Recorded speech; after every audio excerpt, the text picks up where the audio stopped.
All right. Good afternoon, everyone. I'm Paul Gladen, director of the Blackstone LaunchPad, and joined today by Patrick Claytor, who's CEO, founder of Big Sky Fulfillment. Patrick, thanks for joining us today. Thanks for having Um, me.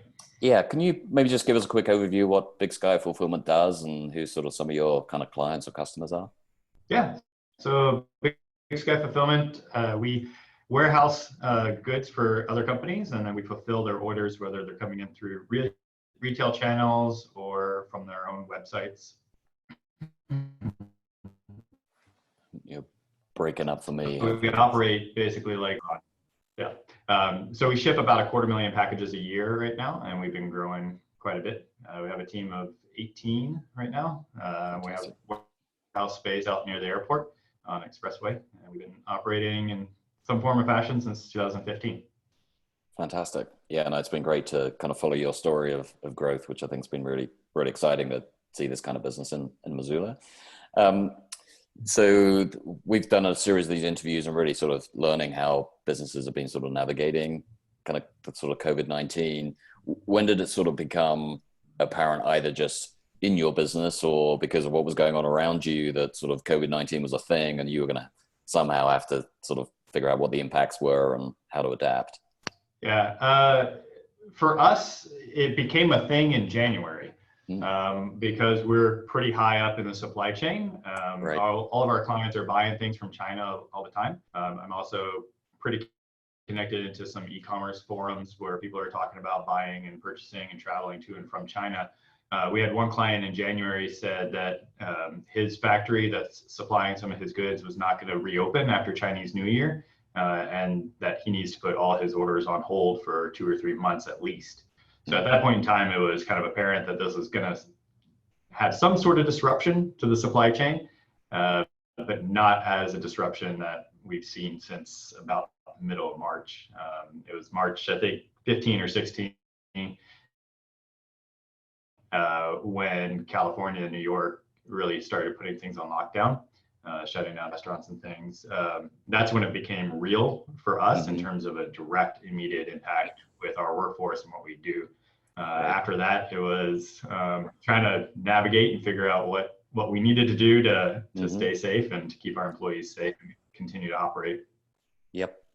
There's a couple of different directions I want to go here, so there'll be sort of a few questions in sequence here, but I'm sort of curious in many ways at a top level. I mean, you talked about supply chain impacts there, but also we're hearing obviously about a lot of businesses sort of trying to move online, sort of even if it's sort of breweries shipping swag. How's that sort of impacted? Have you seen mostly business drop off, or are you seeing new business coming in? How's that playing out? Yeah, for the third week of March, we saw our order volume get cut almost in half, and then it rebounded pretty quickly after that. And we're actually up about 20% month over month from February. So it's had a huge impact. We've expanded our team. We had 13 employees in February, and now we have 18. So we've added almost 50% of our workforce, and we're looking to hire another 3 or 4 to keep up with volume and demand, which has been really great to see. Yeah. A lot of people are home buying things online, but other fulfillment centers are also struggling through the same thing. So we have people that their orders are taking a lot longer through their current supplier, that they're reaching out to us to look for other suppliers to help out with the volume. Some of them were able to help, others it's not a good fit. So not only are we seeing increased volume with our current clients, we're also seeing increased inbound leads through others. But yes, a lot of brick and mortar stores are trying to figure out how to go online, and getting their orders to their customers is definitely a key aspect of that. It's only we even just sort of see that. Obviously, Amazon is sort of the absolute Goliath in this space, but we're seeing obviously they're only shipping, or they're being selective about what they can actually ship just because of the sheer demand. And I've read elsewhere that sort of regional shippers like yourself are doing a lot because of that sort of overflow of demand. Yeah, Amazon's pushing a lot of that demand onto third party, back onto the merchants to figure out how to do it basically, which has created issues in and of itself. But it proves that even the biggest player in the space isn't big enough to handle all of e-commerce. So it's kind of interesting to see how this is playing out. Yeah, well, it's great to be able to tell a story that at least a business that's sort of seeing positive growth out of this and hiring. Are you hiring right now? folks listening, if they're interested or know someone that might be looking for work, what kind of, is there a Definitely place we're to go hiring to right now. apply, or what sort of skills you're looking for? Basically basic computer skills, Mhm. and it's an active job. You're moving around a little bit, but you're at a pack that are in a tote, and it's all good to go, and putting that last seal of approval on it before it heads out the door to somebody that's going to be receiving it on the other end. Awesome. Should they just go to your website if they're looking to apply? They can email me at patrick@bigskyfulfillment.com. Fantastic. Yeah. That's exciting. So given we're talking about kind of workforce, yeah, can you talk a little, you alluded to earlier, how have you sort of adjusted your sort of working practices to ensure that you can keep your employees safe? And also how have you, I mean, different to some other businesses that we talked to that have potentially had to lay people off or Yeah. furlough them, how have you really We're, sort of, as a team, very, very fortunate that we're not a restaurant, and yeah, we are a critical for the economy. When other states started closing and doing stay-at-home orders in their states, I looked at all the regulations that were being put out, and they all pointed back to a document from the Homeland Security, Department of Homeland Security, that lists out what businesses are and are not essential for the economy. And we fell under essential business in 3 or 4 different areas because we ship food, we ship goods, we're in transportation and storage. So in that regard, I felt very confident that we'd be able to operate through, or legally be able to operate through, whatever stay-at-home places orders got put in place. It was a matter of just keeping the team intact and keeping the team healthy. And we started doing a lot of, we had temp labor come in to help with certain projects throughout the month. We started limiting the amount of temp labor that we had coming in so we can limit our new exposure. All of our carriers, they started dropping our packages off outside of our warehouse, and then we bring them in. And when we had them pick up, we would just put the pallet of products outside the warehouse, and they could load it in their own truck. Our workstations are about 6 feet apart anyway, so that worked in our favor. All the new stations we put in are 3 feet plus 3 feet. So people are staying safe in that regard, but when they come into the warehouse, they were washing their hands. After about a week and a half, we started cleaning all the workstations between at the end of the day. So that when people came in, they had a fresh station. We really limited the switching of stations and the switching of iPads and things. So we have order pickers that go around the warehouse and pick the goods to a cart. And we would say, okay, this is your cart, this is your iPad. We don't want you switching with other people. So because it's a warehouse, we're pretty far apart anyway. And it's easy just to do basic cleanliness and go from there. Have you considered all this sort of potentially something you factor in? I've sort of been reading about how sort of like manufacturing businesses are sort of thinking about how they may sort of reopen up and looking at different shifts, that sort of using the clock as a way to sort of keep people more separate. Is that something? I don't know what your regular sort of working or business hours are and how that plays in at all. Yeah, our full team is here from 7 to 4 every day, and we've been looking at doing a 4 to 10 shift as well to keep up not only with demand, but to split exposure among our staff. So we basically have 2 teams. If one person does get sick, we would be able to quarantine just half of our team and still be able to function and operate. But we're not quite there yet in terms of the robustness of our team and breadth of a skill set that we need to handle all those stations for 2 shifts. But in the industry, in fulfillment, the other fulfillment companies that I know, the owners, they have instituted double shifts with an hour or so between shifts, and they actually have a cleaning company come in and clean between the shifts. They clean all the workstations and all the items people touch. Other people are buying more equipment so that they do have single equipment for one individual. That way there's no sharing involved there. So there's been changes to the industry, and I think it is going to have a lasting impact on how companies as a whole operate, even offices, in terms of having more wash stations, the restrooms closer to the entryway so that people can come in and wash their hands before they actually come into the office. I think it's going to have an impact that people aren't going to foresee. Yeah. No, it's certainly what we're spending a lot of time thinking about for the breadth of different businesses that we sort of interact and engage with through Launchpad is sort of trying to help people figure out what that new normal is. So you're a very valuable insight, I think, into sort of what some of those practices can look like to a certain extent, regardless of sort of the business or industry they're in. I mean, you've obviously sort of been engaged and been very kind of forward thinking in terms of how your employees, sort of how you're caring for them and sort of creating a safe environment. Is that something you've sort of engaged with them in designing that, or is that sort of how have they expressed other concerns? I mean, obviously we can read as well, right, about sort of Amazon workers that are concerned about their working conditions. Does that flow back to you as well in terms of issues that they're raising? Yeah. Hey, Patrick, I'm going to that's suggest Thursday, I think sorry, the Patrick, 14th or 15th. Patrick, sorry to interrupt. I'm going to suggest we both go off video because we're getting, I think, sort of intermittent kind of audio from you. So it may just be easier to just go into audio mode to make sure we hear each other well. There's also a train going by, so that might be getting picked up on the microphone as well. So that Thursday where I think the president had a big press conference that Thursday, and it became real for a lot of Americans that this was kind of on our shores and something that we're going to have to deal with for the next 6-8 months or longer. My entire management team was a little dazed at that point. They were all thinking through the implications of what all of it means in terms of stay at home and other businesses shutting down and potentially our clients or our vendors not being able to operate as well.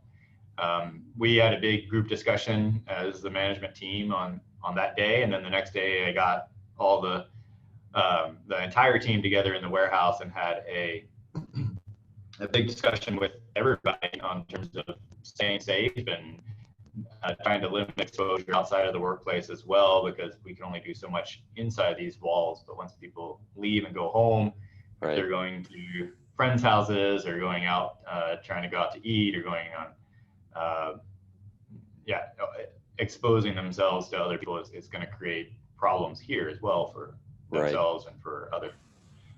So yeah, I definitely did want the entire team to have input. I wanted to hear their input, hear their concerns so that we can address them appropriately as a group, rather than just saying, this is what we're going to do and deal with it. It's always best to have the employees buy in and have the employees actually be part of the team. It's interesting talking to a workforce that, for those of us that are all sitting in our home offices and bedrooms or wherever we're at, basements, kind of listening to this and haven't been out for much other than the grocery store, that for those of you that are actually going to work kind of on a regular schedule, it must be sort of a little weird when there's not a lot of traffic out. Yeah, I always ask them, I come in the mornings and I ask them how their evening was or how their weekend was, and it's the same thing. It's, they all say, did nothing, went home and watched TV and came back. But they are fortunate they can come into a workplace and actually have some sort of normalcy throughout their day and some schedule. Maybe we can sort of shift a little bit. I'm sort of curious, you've given us sort of a headlines on sort of how this has impacted your business in terms of sort of increased demand, potentially some new customers. Sort of curious just how some of your clients have sort of reached out, what new or different things have they been asking from you, or is it pretty much sort of business as usual, just more volume? And then as we sort of go on in the conversation, I'd love to sort of have you share maybe some insights around how businesses that are looking to essentially sort of move more into the sort of e-commerce realm can adapt. But sort of curious, what have your customers needed from you that maybe has been different from what they've requested in the past? Timeliness, I think, is the only thing that people have been requesting. Just because our order volumes have increased and people are at home worrying about when things are going to come, they're getting pressures from their customers to get things quick.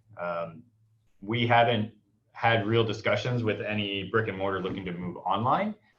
So that's one aspect in the community. If people are looking to do that, I can certainly be of a resource, not only if we're going to be doing the work for them or just walk them through what they need to ship orders out of their retail locations, because that's certainly the easiest way to get going. And I feel like that's what a lot of the brick and mortar stores are doing, rather than it takes a certain level of volume and planning to say, okay, I need a 3PL or a fulfillment company to handle this shipping for me.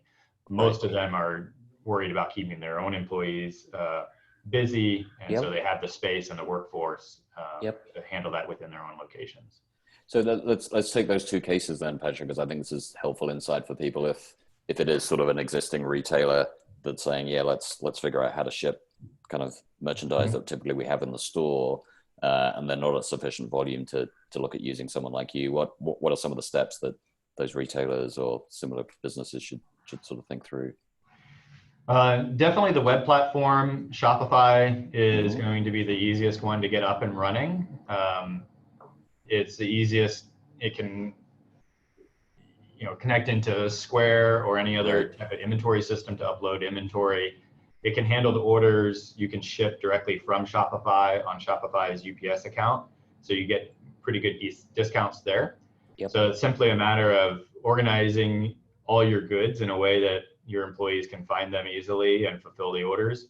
They can print packing slips and go around and basically shop as if they were the customer and pick them into a basket and hand them to wherever your sales table was, and clear off all the counter sales things, the little knickknacks at the front, clear all that off and just start packing the orders in and verifying that what the pickers picked was what they ordered, and then print a shipping label and have it waiting for the UPS person. That's the easiest, straightforward way to go. There's other systems. ShipStation is a cloud-based software that connects into Shopify and other sales platforms as well. That makes shipping a little bit easier, just in terms of seeing what orders are needing to go out. But most of the things can be handled within Shopify pretty straightforward manner.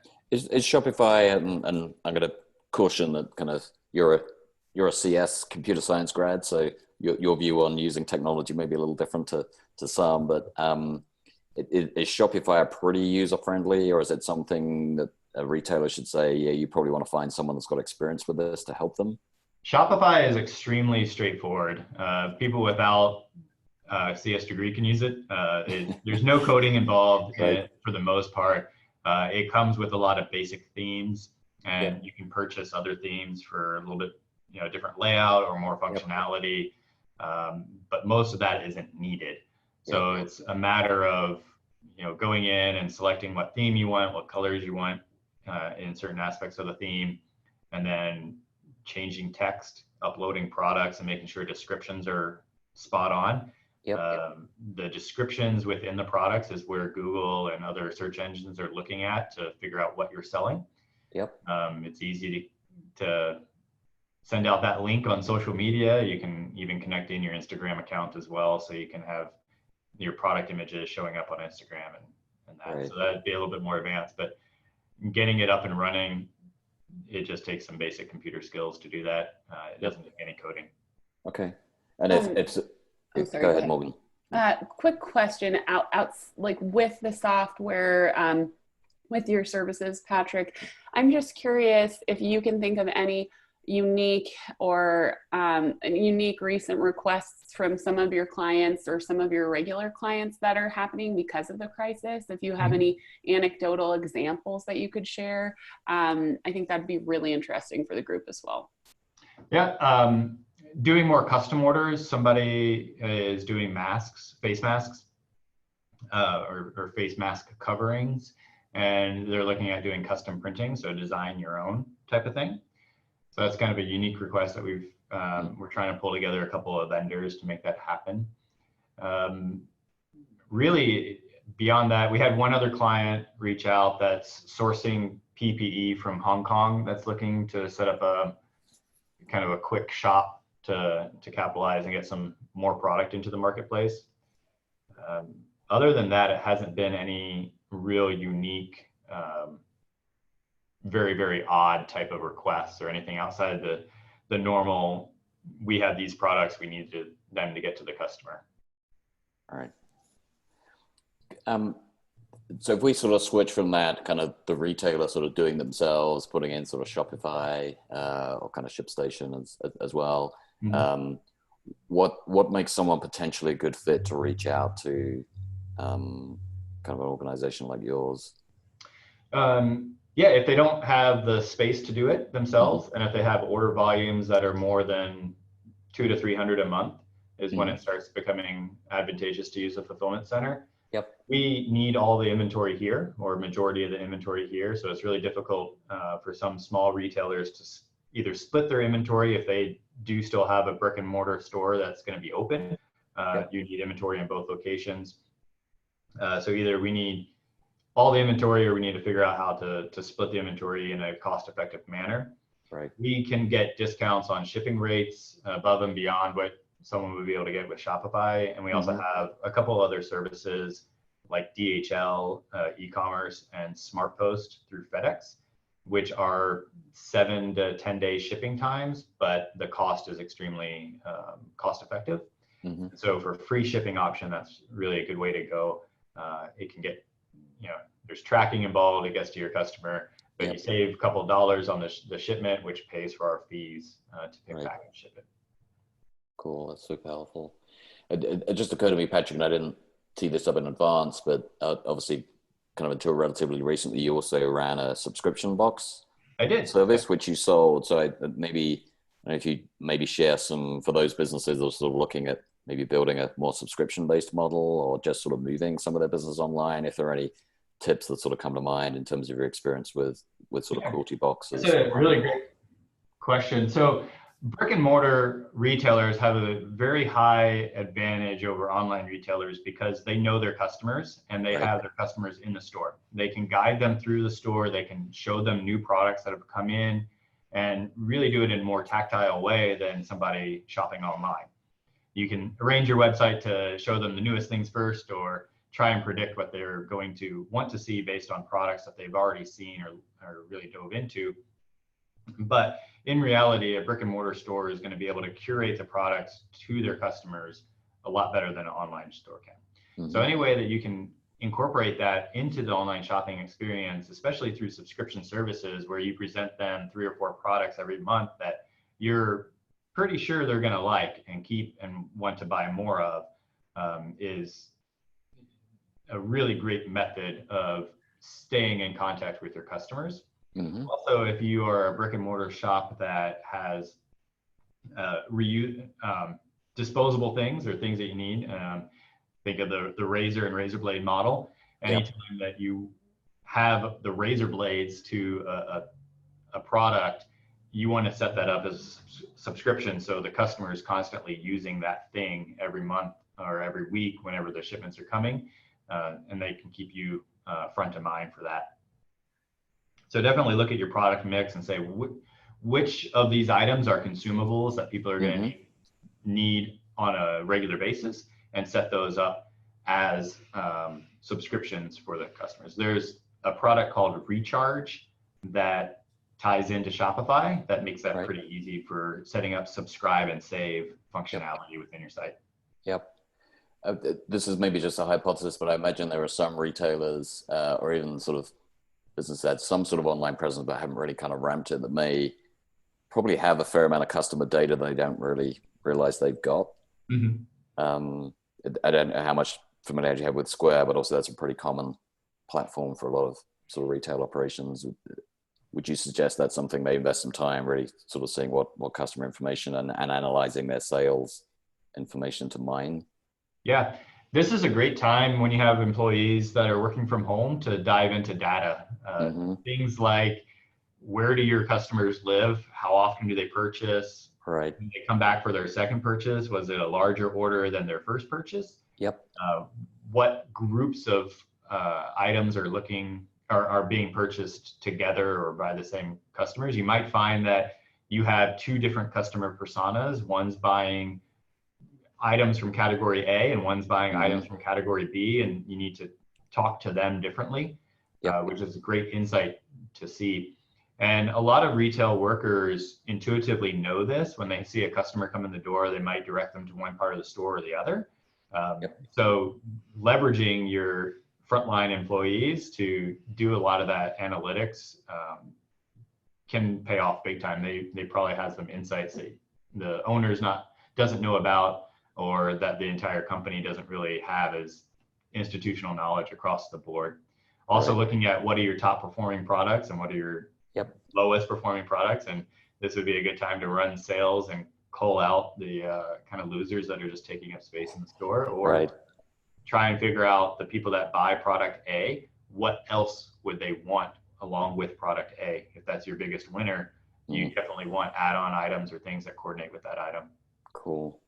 And actually, I may just do a little shout out and plug for the Masters in Business Analytics program at the College of Business, because I know we've got great students going through that program who will be graduating. So if businesses are listening to what you're saying and that sounds great, but I don't know how to do that, we can connect them with kind of students or interns or kind of potentially employees that can help them do that analysis. I think it's a great suggestion. This is a time to do that kind of thing, particularly some businesses that may have taken the kind of the PPP, Payment Protection Program loans that essentially is paying them to continue to employ their employees who may have less work to do.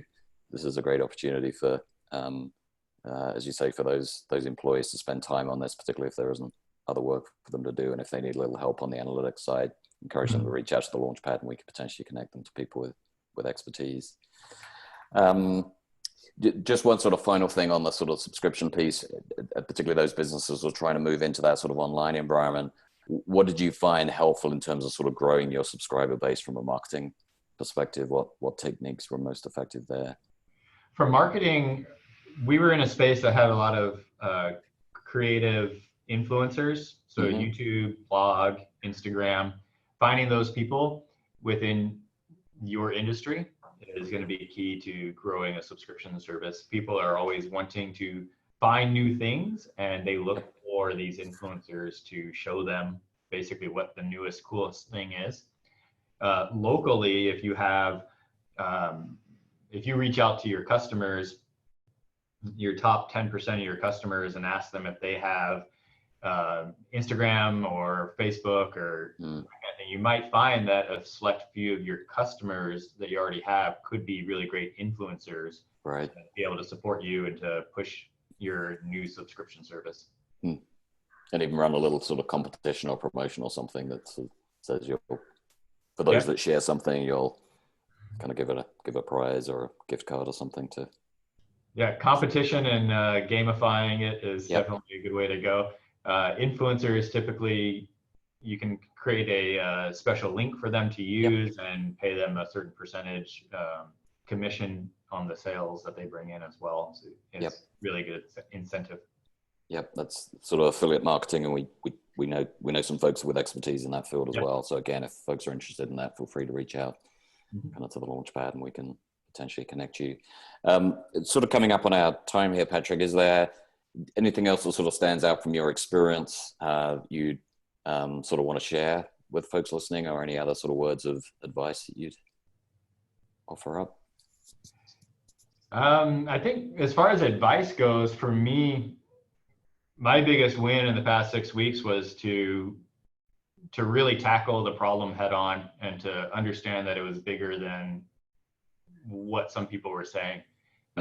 Solve the issue at hand, put yourself and your employees in the best footing for growth or for getting through things, and then brainstorming ways to grow your business through this.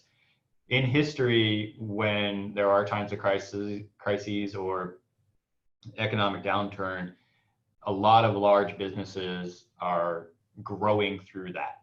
And they're growing through that from ingenuity and from just being creative in what they're doing and doubling down on what's working for them. And that's kind of what we're doing here. And I think a lot of businesses in our community can do the same thing, rather than focusing on the problem, focus on the solution, and then focus on how to continue doing business with that solution in place. I think that's fabulous advice. I think that definitely resonates with things we've been thinking and starting to talk to businesses about, that you can't, sort of the analogy that's been going through my mind is, in some ways, some of the sort of CARES Act stuff has provided a safety net, and that's at least managed to catch people for now, but the building is still on fire. So you've got to figure out a solution to putting the fire out and getting back on your feet again, and things will probably be different in the future. So Yeah. I think that's great advice. And this is life right now. So yep, even though the absolutely. building's on fire, you can't ignore it, but you can't Right. focus on that. You just have to put the fire out and keep going. Right. Awesome. Patrick, I really appreciate it. It's been great to sort of share at least a sort of positive news story in terms of business that's seen an uptick here and growth and hiring people, which is awesome. So we'll make sure we include kind of some of that information as we sort of share the recording this video, and we'll encourage more people to listen, because I think there's some real gems in the advice you've offered. So I really appreciate your time. Well, thanks for having me. Thanks for inviting me, and I appreciate everything you and Morgan are doing to tell the stories that are out there. Fantastic.